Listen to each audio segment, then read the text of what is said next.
Welcome back to the Solomon Plus podcast. My name is Josh Watford, and we have the entire crew with us today. We're all here. We got John, we got Joe, we got Casey, and today is the roast of Joe Zumwalt. Yeah! Welcome, Joe.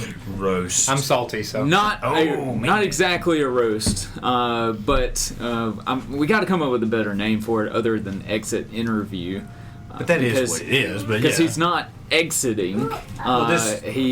Because we did an exit interview last summer, and then we hired him back this summer. Yeah, I don't know. We fired him. I'm a boomerang. He came back.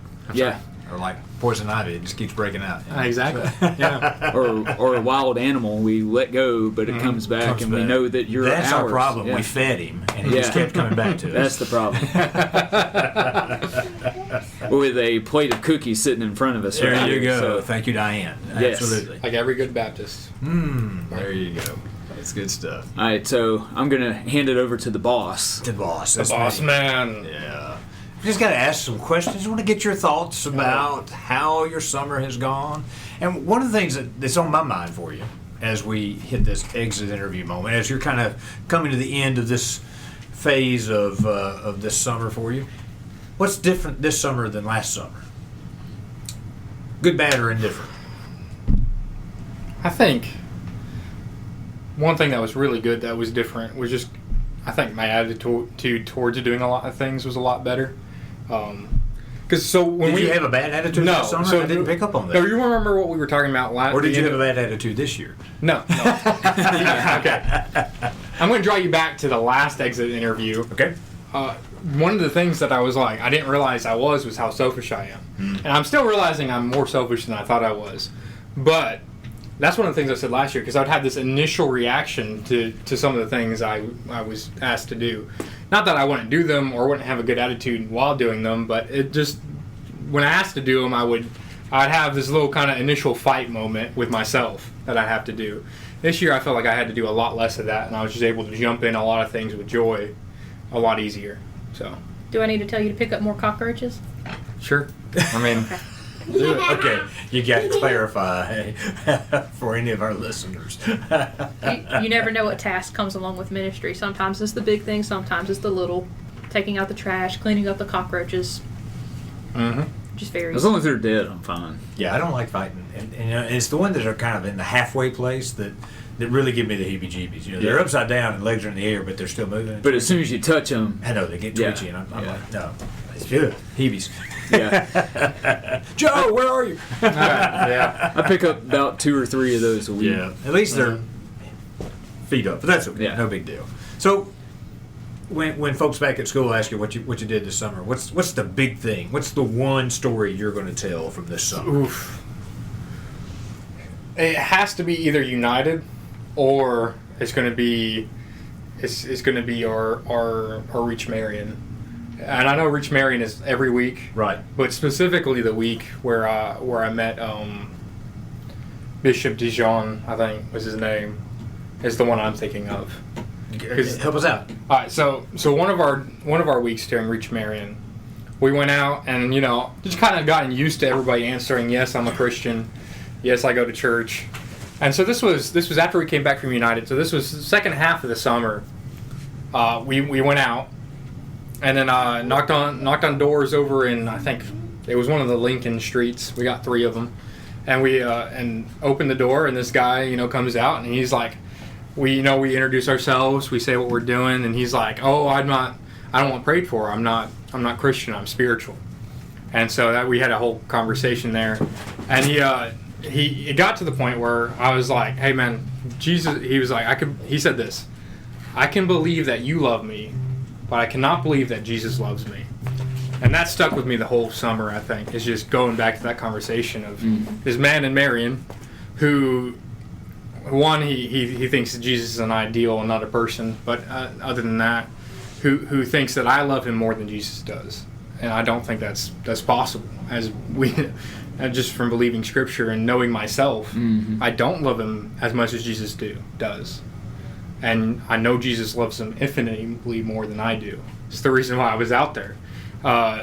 It's because Jesus loves them. Right. And so that's stuck with me. So there's that. And then, of course, there's United. First time going to United. In fact, I'm wearing the United shirt right now. It's bright pink. apparently a bunch of dudes picked it out. But but United was just so amazing because I hadn't been able to go with youth as a youth. Yeah. But being able to take them, the youth behaved quite well. I didn't really have too many problems. I think they behaved quite well.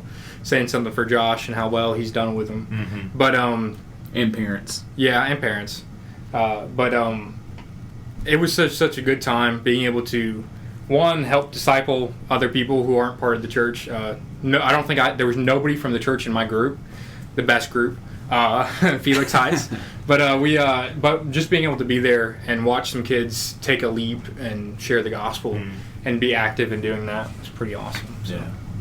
Yeah, and just to circle back to the Reach Marion story that you're telling, I can remember it was over a week later we were eating lunch, and that was still very much on your mind. Yeah. Just the burden of here's this man who doesn't believe that Jesus loves him. Yeah. And I mean, I usually don't cry. That's very rare.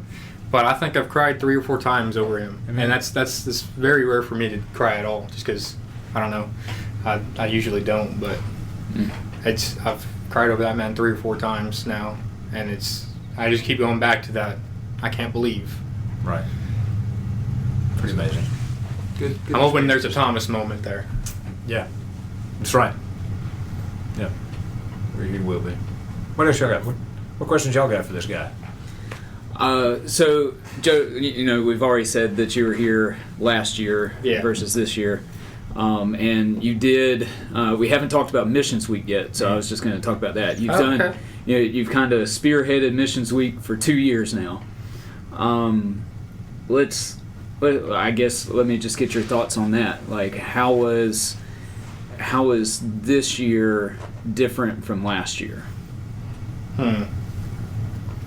I think this year, for Missions Week at least, just because there was one specific event, but I had to do a whole lot more planning wise.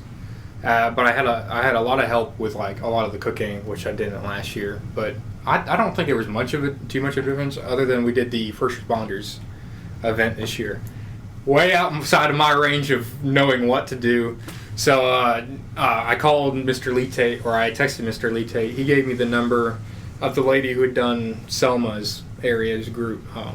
So I called her about a month and a half in advance, I think. And she gave me a lot of tips. And I don't quite remember her name, but she gave me a lot of tips on just how to set one up. And it seems like everything was going wrong with it, honestly, for a little bit. Because, I mean, I made several calls, several things that I tried to get the word out. I think starting 2 weeks, I really was trying, really, really trying to get the word out. And it just was not, it was like 3 or 4 days before, and we still knew of a lot of first responders who hadn't even heard of it, that it was happening. And then it just turned out good. Like, there was nothing wrong with the event itself. Our speaker, Dr. Payne, did a really good job. We had just enough food for everybody. Well, we had more than enough, but we cooked just enough. Yeah, that was my lack of faith hamburgers that came into play there. Yeah, we almost needed to go cook more, we did, honestly. Which is great. But I had told Joe not to cook everything he had bought because it was more than we were anticipating. But we had, I think we only had like 4 or 5 seats not filled up in the fellowship hall. Yeah. So it was good. It was really good. And you've said you've heard back from some of the first responders that it was, that they enjoyed it.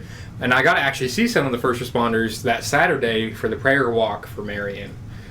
They were all out kind of doing things. And so I got to see some of them again. I didn't necessarily get to say hi, but I got a wave. Right. So it was really good. I thought it turned out good. But it was a lot of... The first responders event was way outside anything I knew how to do. So I had a lot of help. So. That's kind of... I was thinking, okay, objectively, the planning aspect, how everything went, stuff like that, but also subjectively, how you felt about all this going into it? I was tired. I tell you what, I was tired by the end of it. Because it came right off the ends of VBS. the tails of VBS. And, So- you had probably the best class in VBS history, right? I don't know about that, but I got stabbed a few times. We're in not class. naming names at this Yeah. point. Okay? No, but I did get stabbed. All that to say you were tired, but you think about at the beginning of the summer, coming into the internship, you knew last year Yeah. that would be one of the main things that you would do is missions week. Yeah. And then going into this internship, you also knew that one of the main things that you would do is missions week. Yeah. And so I guess, was there an extra dose of confidence there, knowing There like, was. okay, No, I was like, I've rode this rodeo at least once before in some capacity. well, so I was pretty confident originally, and then you guys talked about doing first responders event, and then you had like 3 others that I had no clue on anything to do, and then you guys forgot the 3 others, and so did I. Yeah. We all forgot what they were because I didn't write them down. I'd asked one of you to write them down and text them to me because we met like 2 or 3 weeks before I got off of school Yeah. to talk about this. And the first responders event was the main thing on you guys' hearts that you wanted to do, and then there was, like I said, a few other things, and none of us remember what they were. Right. But so I was a little thrown off. I was like, okay, but at least I got an outline of what they want to do. So, was able to do it last year, and that was one of the big stretching moments last year was just putting up flyers and doing all that last year, doing all the planning. I felt more prepared for planning and getting it done this year. Yeah. Just because I'd already been stretched in that way, so I felt like I'd grown enough to do it, and I felt confident. So, and I thought it turned out great, honestly. I think so too, Joe. I think the prayer tent is probably the most successful thing I think we do, and then and maybe the laundromat and the first responders event. They were all really good, but I think the prayer tent, just praying with people and being there and being like, hey, we want to know what's on your heart, has been the biggest thing. Each one of the missions weeks I've been either a part of or planned. So, and Grandpa's done them the last 2 years. Been out there in the tent. He really enjoys that too. That's really cool. It's been really awesome just to sit out with him every day. All right, so down that path, where did you see growth in other people's lives this summer? Growth in other people's lives. One big one is one of the youth I'd been praying for. And when we went on that youth trip, I'd been praying for like one thing specifically. I was like, I want him to share his faith and be excited about doing it. And so I was really hoping, first night we get done. First night, there's not really a whole lot that you're doing other than showing up and picking a spot to sleep, and the kids going crazy. So there, I wasn't expecting much that first night. The first day that we were actually out in the field, I was hoping, because I wasn't in a group with any of them. I was like, I was praying. Get back. They were all like, every one of them was like, no, we really didn't, do a whole lot of sharing with our faith or anything.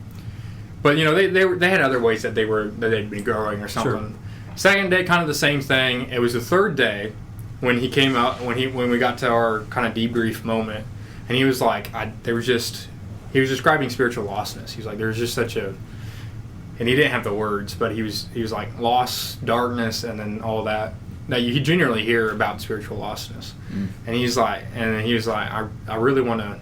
He really wanted to share. So I was like, man, we're doing this. And so then he goes out. They go out the next day, and he comes back and I was like, hey, did you share your faith? And he's like, no, I didn't really get a chance to do it well, at least. And then the last day he did it, and he came back, and I'd been sitting down doing something, I forget what, but I was on the seats of a van that had been taken out of a van. I was sitting there, and I think I just got enough to go out of where we were sleeping. And he comes to me, and he's like, guess what? I was able to share the gospel. And he literally jumped about 2 to 3 feet high, and he was just excited. And I was like, yeah. So that made the entire week it was worth it for all the other reasons, everything else happening. But that really made it. I was like, it just was ice cream on top of a hot fudge brownie or something. It was easy to make us hungry. We still have Diane's cookies. We got some cookies of Diane's cookies here, not many left. Right. Anyways, yeah, Joe. I'm once again. I'm so thankful for you being able to do United with the students. I loved it. I was with Rebecca during that time, and man, just hearing your text back, and every now and then I'd text the youth group chat that you're not a part of. Oh no! And getting the inside scoop. Check in with them too, and they were having a blast the whole time. So Yeah. just very thankful for all that. Yeah. Well, I mean, it was awesome, and I'm really thankful that you guys let me come back again. I love being here. I love being home. It was close. So I know. I love being home, and I love being able to serve the church family. I really do. It's been probably some of the best moments in my life, I think. Just about. Yeah. Like I've absolutely enjoyed it, and when it ended last year, I love school. And you guys, if you ask me about William Carey, I will tell you all of its praises.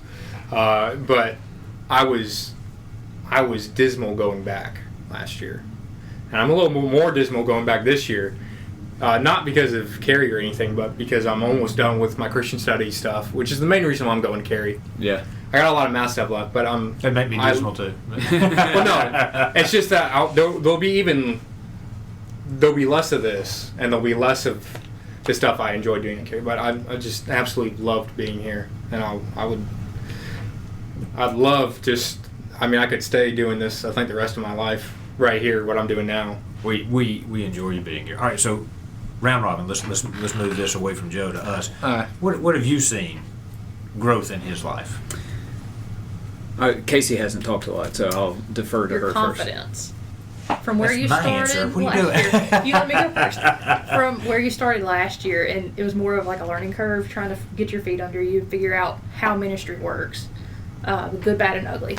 And then this year, it's like you jumped into the deep end, and you were ready to go. From day one, the way that you started preaching, I think that may be the place that it was most readily evident. I think that was more evident to everybody. Yeah. Mm-hmm. Yeah. But the way that you stepped into a leadership position within staff as well, you exemplified confidence in a way that I haven't seen in young people before.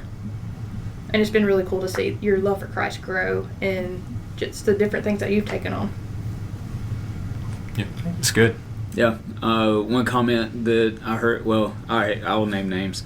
My wife, since I named her name on an earlier podcast about Joe, his plagiarizing. Yeah, plagiarizing a sermon, man. No, which he did not. No, which he did not. But her As far as I know. just for those who missed that, she asked, "Did Joe plagiarize the sermon?" And I said, "No. Why?" She said, "Because it was so good." You know, so that was actually a compliment. Yeah. And so she had I'll take it another as well. compliment that I heartily agreed with, and I noticed myself. She said that she has been able to see a difference in your pastoral demeanor.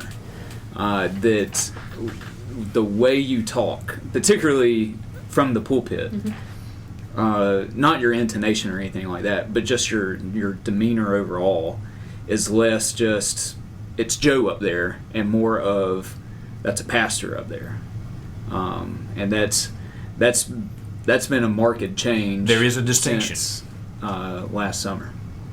Yeah. Not saying you didn't have that at all last summer, but it's certainly been a point of growth. And so yeah, she and I talked about that for a while the other day, and I agree. Yeah, I'm going to piggyback off of Casey's because that's the primary thing I've seen in you is that just that confidence that has been real clearly evident, and it's in the pulpit. That first Sunday that you preached, I think I told you stepped into that pulpit not with fear and trembling, although there's always fear and trembling, but that I am trembled every time. that there was a sense just visually that you belonged there, and that was good. But more than that, it is in your interactions with people because there was some tentativeness last year, particularly with the senior adults and cards and dominoes. Am I really doing this? Do I really mean to do this?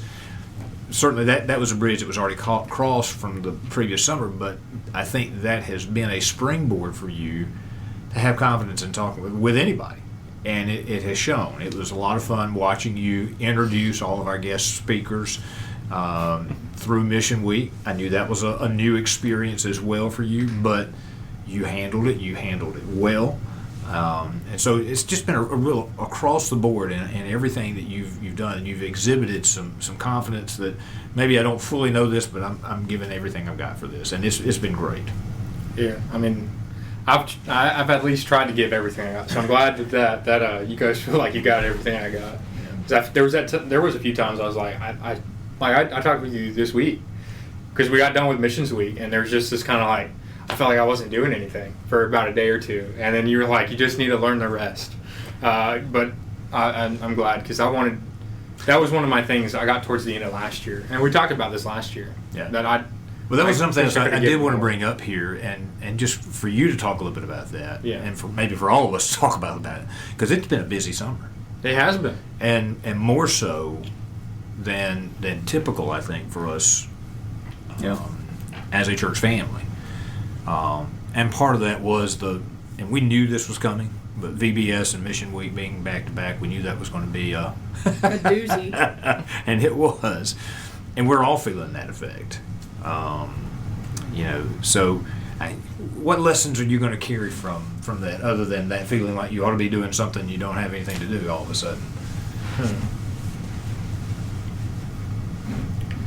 Well, even though it was really busy and I was tired, by the end of that second week, it was doable. You know what I'm talking about? Right. Like I said, I think I was able to, in a lot of things, just join in with what God was already doing and rest in that.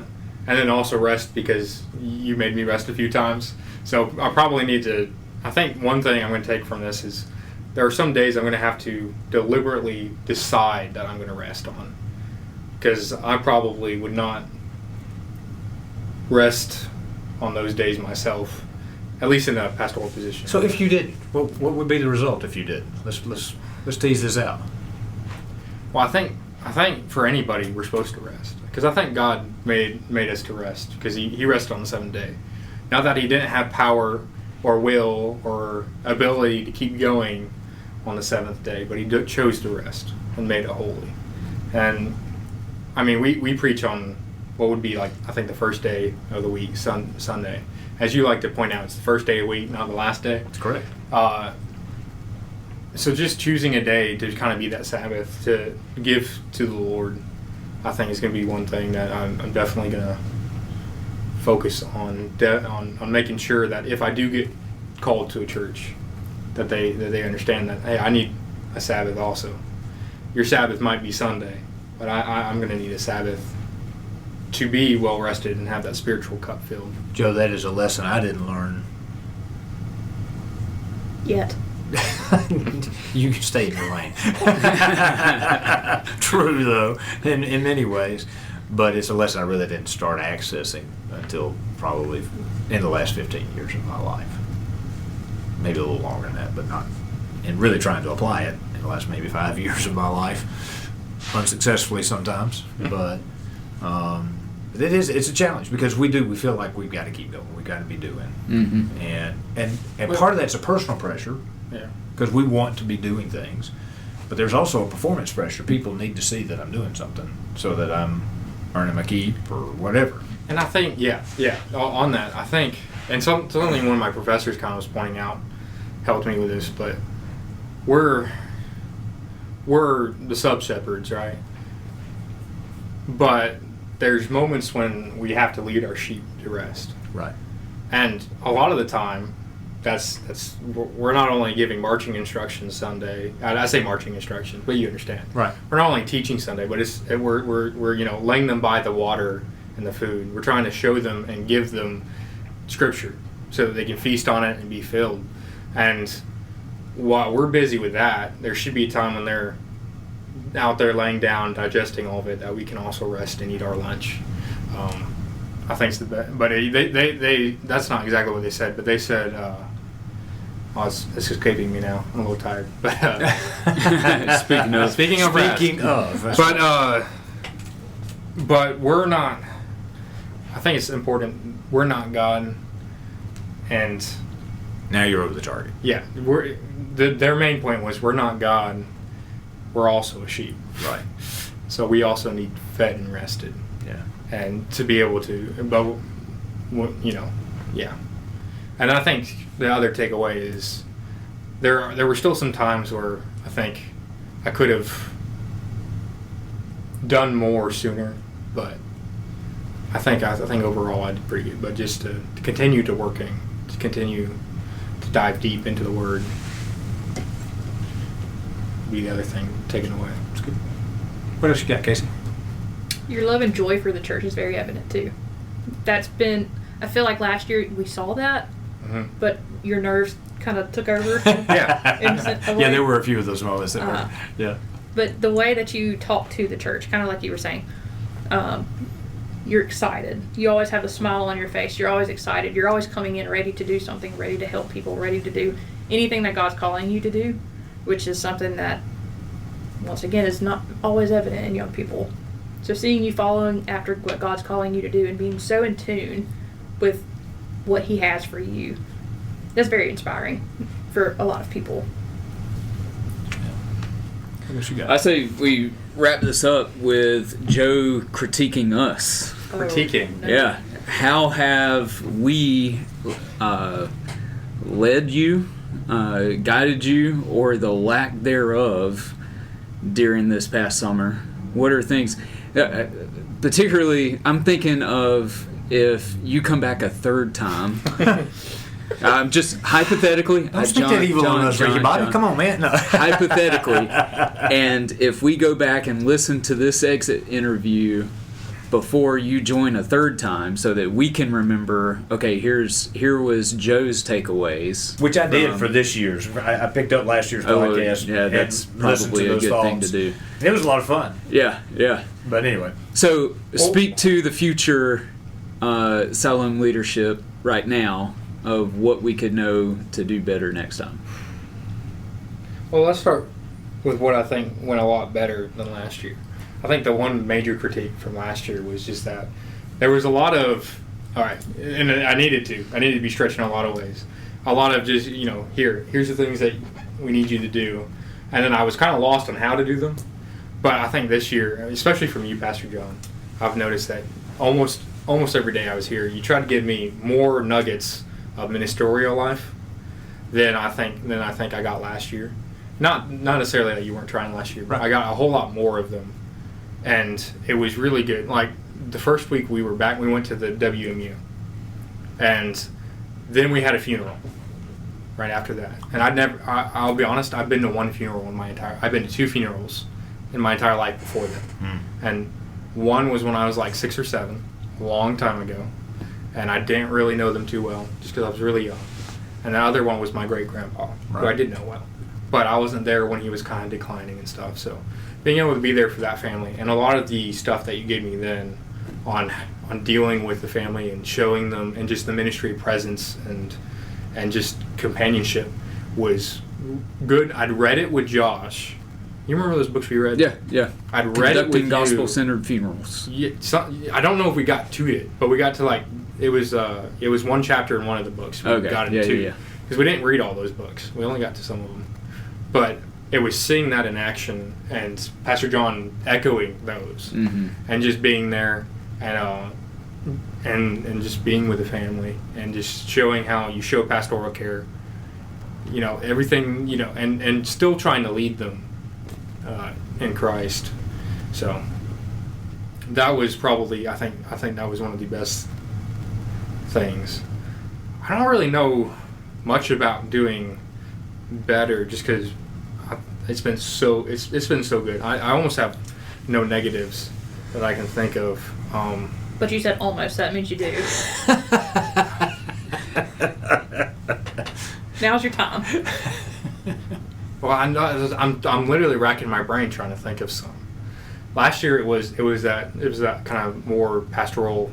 I say information, but just guidance in how to be pastor. I really got a lot of that this year, and I got some of it last year too. I may have just been too thick-brained to get most of it. I think part of that is there was and part of this goes back to this confidence and the stretching that you'd already done into ministry. There's a better sense of receptivity to that than maybe before.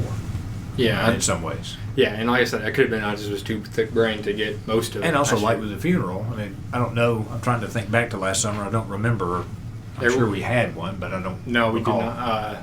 But anyway, I think you left to go do one, and that was it. Maybe, but it was yeah. not. I don't think a church member. So and then Mr. just some of Boyd- those things were not opportunities that were around at that time. Yeah, yeah. But it was just. I mean, we got to do it all this year, and it was good. Yeah, I mean, I really can't. I can't think of. Yeah, that's fine. names. I mean, I was just curious. Sure. I Give really. you an opportunity, We've roasted at least. you, just letting you roast us. Well, I like I said, I genuinely can't think of any bad things or changes that I would have made. Mainly, I mean, I also don't know much. I think I realized that more is that I know a lot less than I think I do. You know a lot more than you give yourself credit for, too. Maybe, but just everything so far has gone so well, and I like I said, I can't really think of any too negatives. What would you say to the church? To the church.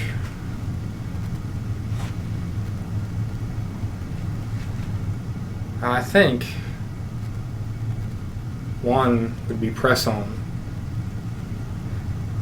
because one, I mean, I think there's too few churches like this where there are so many opportunities, and that's one of the things I think Josh has done so well is he's been instrumental in providing so many opportunities to the church to go out and live like the church should be living. Right.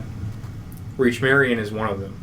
Something I would have never been comfortable doing or thought of doing, just because, I mean, we talked a little bit about it, like how effective is door-to-door evangelism. And it's hard to call people to door-to-door evangelism because it's this big, scary thing. Yeah. And I think No, it's not a super simple thing, but it's super simple. But for most people, and I get it because I was there. It's because I'm still, I could do it a lot better with meeting strangers, but like there is so much that God can call you to do, and He is, and He's giving you opportunity now to live it out. And it's not that you need to be so good at doing it, because I'll be honest, there was a few Reach Marians that I was not really wanting to be there. I wasn't really wanting to be there. But one of the ones that happened on was one of our most, I think, fruitful ones yet, where we talked to more people. That more people opened the door than not, and I think only one person didn't open the door in my group, but we did. But there was, and God used me even though I didn't want to be there, and now I should want to be there, and God could probably use me more that way. But you don't know how God can use you until you make yourself available to be used. that's it. Yep.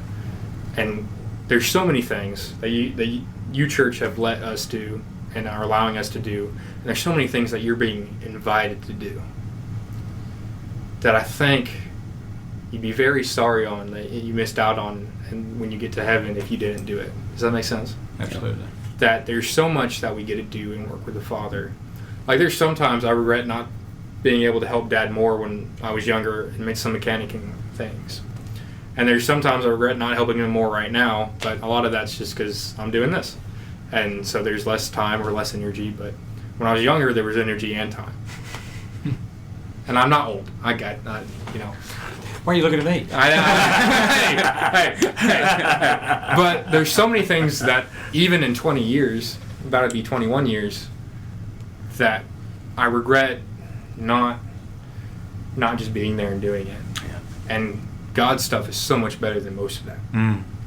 And like I said, just church has so many opportunities and is being called to do so many things. We're right where God's called us to be. Amen.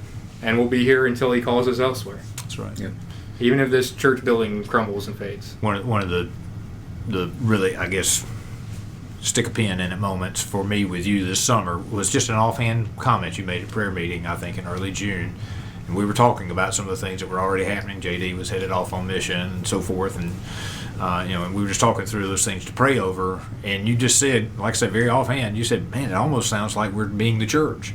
And I thought, yep, that's it. There's signs of life again. Yeah. And grateful for that. And Thank you for being a part of that as well. I've enjoyed most of it. I said, there were some days there was some things I didn't want to do, but I knew that if I showed up and let God change my attitude, that He would, and there'd be so much more that I'd be happy being there for. There's a whole sermon series just on just show up, and you're right there. We're grateful for you showing up here. Absolutely. Any last words? Well, I got a question. All right, fair. So you've said how I've grown, which is great. I love it. I love that bit because at least I don't think it was as evident to myself. And then I'm glad that I've grown.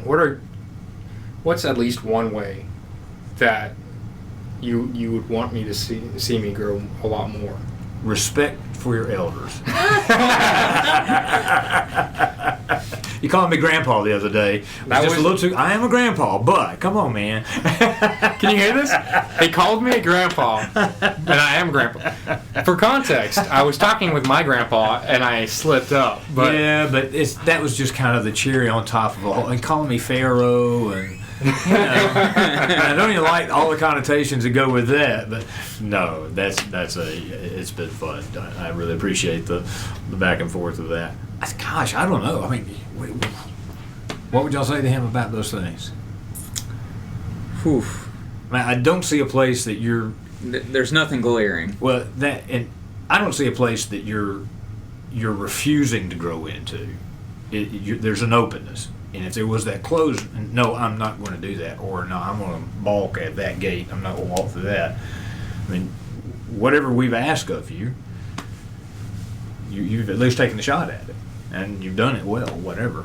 So that's one of the key metrics for me. It's not that I'm expecting at age 20 for you to have arrived at some, grand mountaintop of achievement, although you have in many ways. But yeah, I don't know of anything.